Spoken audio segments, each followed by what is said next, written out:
Welcome back to the T2T Network. I am your host, Nino Brown, and we got an exclusive interview with former Mizzou Tiger, former Louisiana Monroe Warhawk, former Vegas Vipers football player. That's Adam Sparks. How we doing tonight, buddy? Man, I'm blessed, I'm excited to be here, bro. Like I said, we talked a little bit before. We tried to get this to work. We finally got it to work, and I'm excited for this one. I think it's going to be a big hit.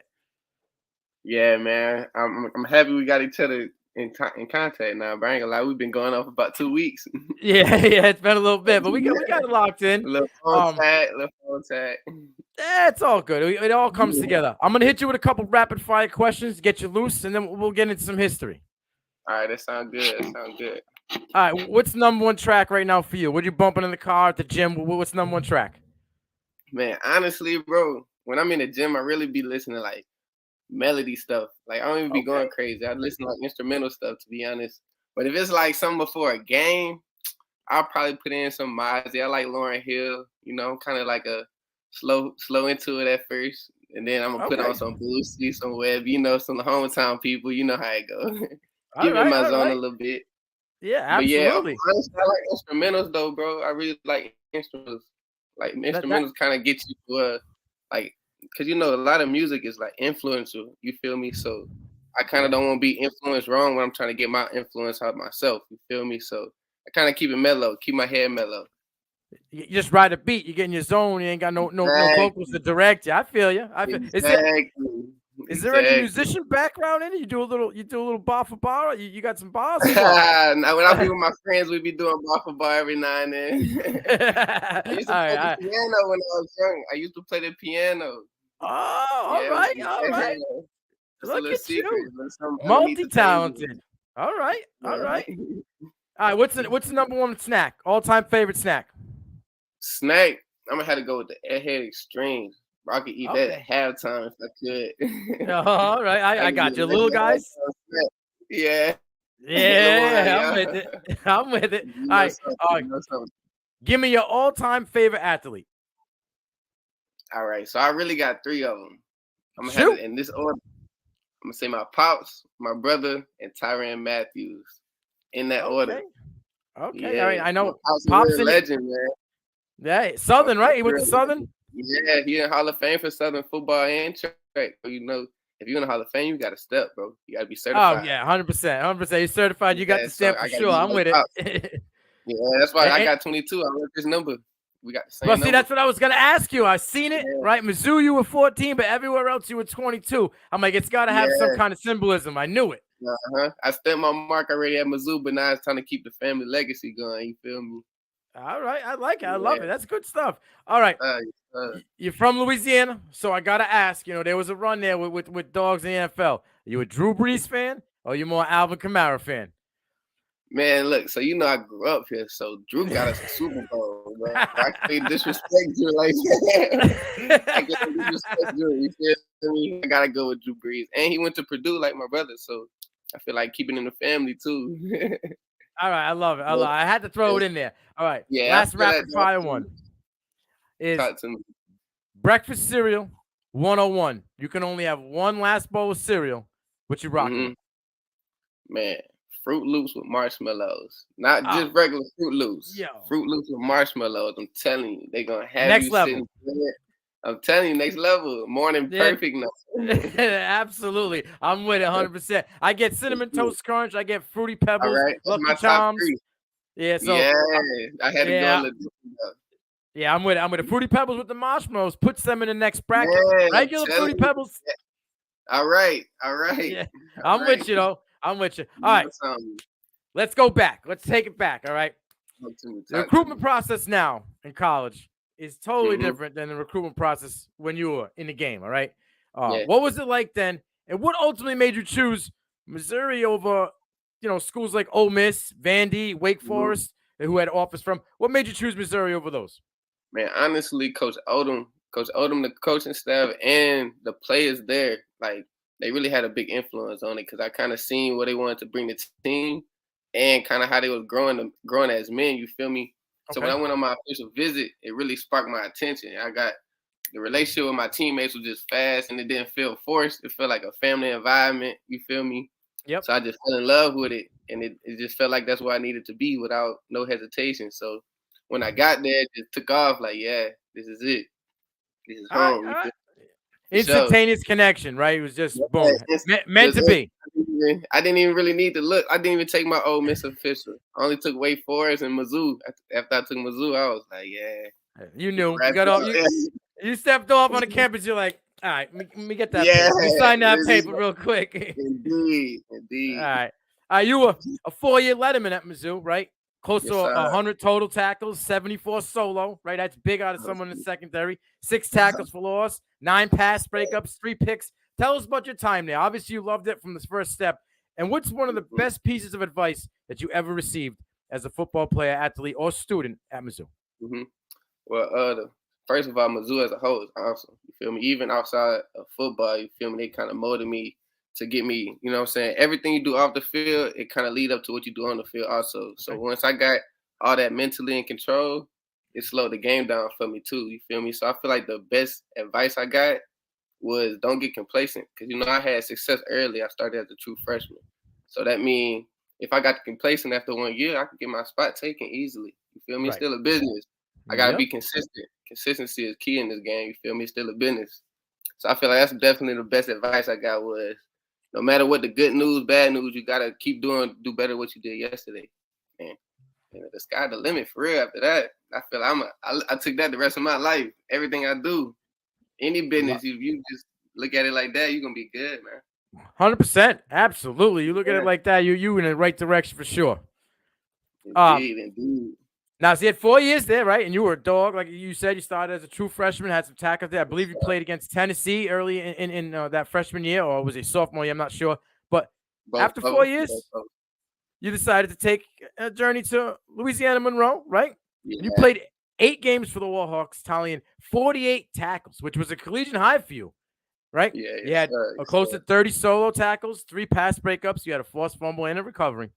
What was it about the Warhawks that kind of seemed to elevate your game to the next level?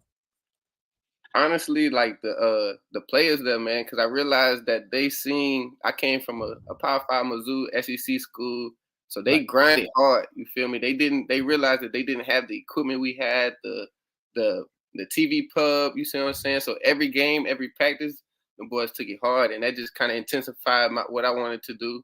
And I built a lot of relationships. So I feel like that added to my game, seeing how bad them boys really wanted to get it out the Sun Belt. Yeah. It was the same mission as SEC. So it made me stay hungry with my team. You feel me? All right. Now before we go on to the next. My brother. Oh, see, that's where I was going. Come on, I know you wanted to hear that. Like, fam. Because at first, you went against them early, right? My first year playing them. We were both kind of young, so that was my freshman year, his redshirt freshman year. So we didn't really see the field as much, and they ended up winning. So we was on winning at the second time. Ooh, bro, like we both was starting. You feel me? We both was good record. I think we both was 3-0 at the time. You feel me? So that mean like all in the newspaper, they was waiting to see what we was gonna do to each other, bro. So, and my family, dog, it was just one for the books. That something that we all planned on happening, like not playing against each other, but just being on that big stage. So it was a blessing being there with my brother. Even if I was playing against him, I was still up with him. You feel me? Right. Then we was able to stick around one more time, one more year, because Corona gave us an extra year. It was like, bro, what's up? Let's go make some history. Let's go make history. What were those practices like? Man, we was talking crazy. But we had the DB room and the receiver room hype though, because you know what I'm saying, we both brothers going at it.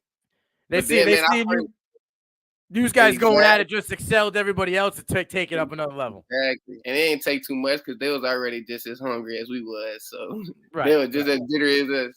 Then our first win was against Deion Sanders in Jackson State. So that was huge. You see what I'm saying? Okay. So the 2 brothers versus 2 brothers. All I gotta say is we on time right now. Yeah. Sparks are flying. Sparks are flying. All right, sparks flying right now. That's all I gotta say. We can wrap it up on that one. I love it. That's good stuff. All right, so now your collegiate career was done, right? Mm-hmm. You took 2022 off, right? Man, so I actually entered the draft. I just didn't get drafted, man. Okay.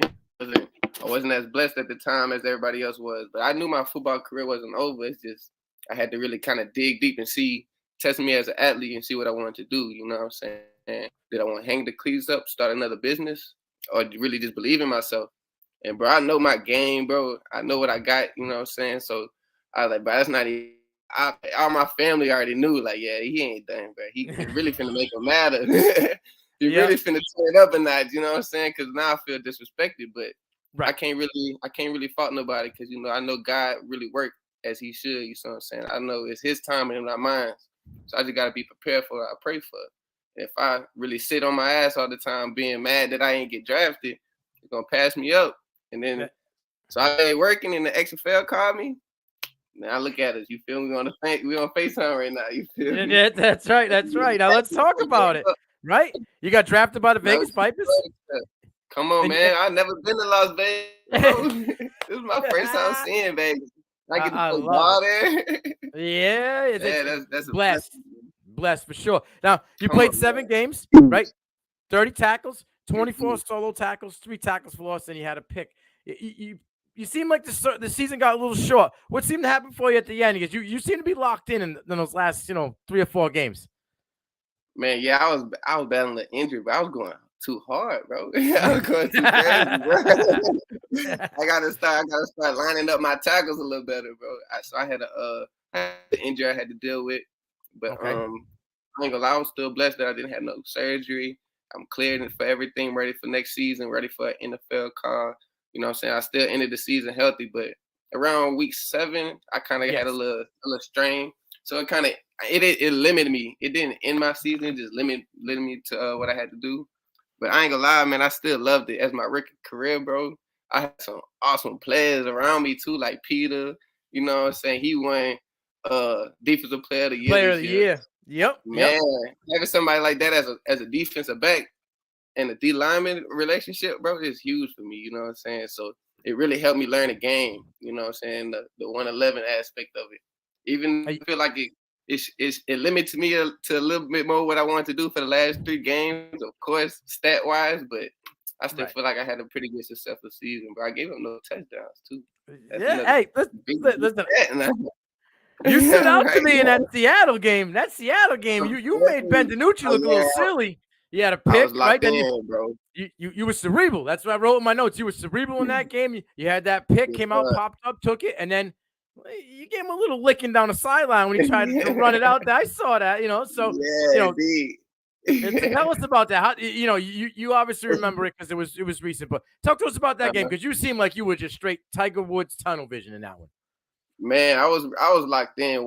One because we was 0-2, I believe, going to the game, and we was, bro. You already see we was stacked, bro. We just had to find a little finishing element to almost every game we lost. You know what I'm saying? We lost every game in the 4th quarter, so we always just mentally locked in that week. Like we wanted to find a way to get the dub. You know what I'm saying? So it wasn't like I did anything different than my teammates did. We all fed off each other energy. Like, hey, we finna get this done.